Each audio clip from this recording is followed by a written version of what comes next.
Caleg PAN Egy Sujana melaporkan soal surat suara tercoblos di Selangor, Malaysia ke Bawaslu. Masuk di Dapil DKI 2 yang meliputi wilayah luar negeri juga, Egy melaporkan Jokowi hingga Rusdi Kirana dalam kasus ini. Persoalan seriusnya, saya kesini adalah sebagai caleg dari PAN nomor urut 3 Dapil luar negeri. Jadi saya dirugikan betul dengan kondisi ini.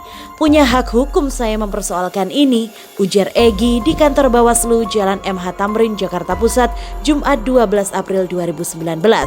Pelaporan ke Bawaslu diregister atas dua nama, yakni Egy dan Aris Munandar dengan nomor pelaporan 46-PP-RI-miring-PP-RI-00-00-Romawi 4-2019. Adapun pihak yang dilaporkan adalah Dubes RI untuk Malaysia Rusdi Kirana, Panitia Pemilihan Luar Negeri atau PPLN di Malaysia, Kelompok Penyelenggara Pemungutan Suara di Luar Negeri atau KPPSLN, Panitia Pengawas Pemilu di Luar Negeri atau Panwas LN di Malaysia, KPU, Capres nomor urut 01 Joko Widodo, serta caleg Partai Nasdem Davin Kirana dan Ahmad.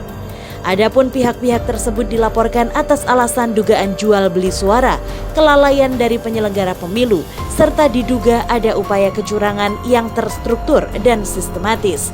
Pengacara Egy, Pitra Romadoni, meminta Bawaslu mengusut kasus tersebut serta mendesak agar Jokowi sebagai capres didiskualifikasi. Untuk itu, karena memang ini yang tercoblos adalah 01 dan caleg daripada Partai Nasdem, klien kami menginginkan saudara Jokowi didiskualifikasi. Yang kedua, dari caleg Nasdem yang sudah tercoblos tersebut segera diusut tuntas dan perlu segera ditindaklanjuti untuk dilakukan tindakan hukum berupa tindak pidana pemilu, kata Pitra. Dugaan pasal yang dilanggar adalah pasal 532 KUHP, pasal 537 KUHP, pasal 544 KUHP, pasal 550 KUHP, pasal 553 Undang-Undang Nomor 7/2017 tentang Pemilu dan pasal 421 KUHP tentang penyalahgunaan wewenang oleh pejabat serta pasal 1365 dan 1366 KUHP Perdata. Di sini ancaman hukumannya di atas 10 tahun kalau digabungkan pasal tersebut, imbuhnya. Sementara itu, Egy mengatakan pihaknya juga akan menggugat secara perdata 7 pihak yang juga dilaporkan ke Bawaslu. Sebab ia merasa dirugikan adanya surat suara tercoblos caleg Nasdem di Malaysia. Gugatan perdata itu akan diajukan segera dengan total kerugian 7 triliun rupiah. Yang keduanya ada pidana, ada perdata. Pidananya ke polisi, perdatanya ke pengadilan negeri karena saya dirugikan. Coba bayangin, spanduk kayak begini bikin bendera ke luar negeri, tiba-tiba kalah karena orang dicoblos duluan. Kan nggak fair ini, kurang ajar, pengkhianat demokrasi. Oleh karena itu saya rugi berat, kita gugatlah. Nanti uangnya kita juga bagi-bagi ke rakyat pakai pesawat Lion, kan dia yang punya Lion nih, untuk dibagi-bagi ke rakyat, ujar Egy.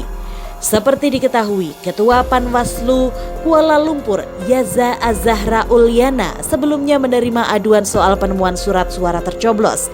Ada 2 lokasi temuan surat suara tercoblos. Lokasi pertama adalah Taman University Sungai Tangkas Bangi 43.000 Kajang, Selangor.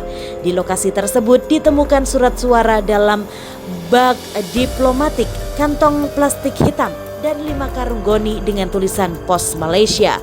Sejumlah surat suara Pilpres tercoblos untuk paslon nomor urut 01, sedangkan pada surat suara Pileg tercoblos untuk caleg Nasdem DPRD nomor urut 3. Sedangkan lokasi kedua adalah kawasan Bandar Baru Bangi, Selangor. Ketua Panwaslu Kuala Lumpur menyebut waktu tempuh dari lokasi pertama ke lokasi kedua sekitar 15 menit. Di lokasi ini ditemukan 158 karung berisi surat suara. Beberapa surat suara Pilpres tercoblos untuk paslon nomor urut 01. Sementara itu dari beberapa surat suara Pileg tercoblos untuk caleg DKI Dapil 2 dari Nasdem nomor urut 2 dan beberapa tercoblos untuk caleg Demokrat nomor urut 3.